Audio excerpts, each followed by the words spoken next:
ભાઈ આ ફાકી હે હો, અને એમાંય અમારા ગુજરાતીઓનો ખોરાક હોય ને એવું લાગે. હા, અમને 3 ટાઈમ જમવા નહીં દો ને તો હાલે, બાકી ફાકી વગર 1 મિનિટ નહીં હાલે.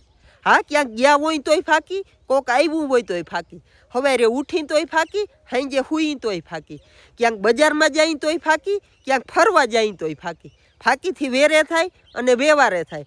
વેર એટલે થાય કેમ કે આપણે કોકની ફાકી ખાઈ લીધી હોય અને કોક આપણે ના ખવડાવે ને એટલે ડખો થઈ જાય.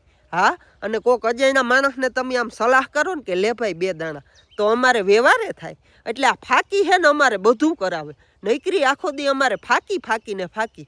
આ ફાકીમાં અમારે ગુજરાતીઓ જેટલું ધ્યાન દે ને એટલું આ વાંઢા વાહે દે ને તો અમારે ગુજરાતમાં કોઈ વાંઢા ના રહીએ. કેમ કે આ ફાકીમાં એટલું ધ્યાન દે. કેમ કે આમ હે ને 100 મીટર પરા બેઠા હોય ને કોક આમ ફાકી કરતો હોય ને એટલે દેખી જાય, એ વાં કારુભાઈ ફાકી બનાવે, લેન હાલને હું ખાતો આવું, કેમ કે એ મારી 2 વાર ખાઈ ગયો.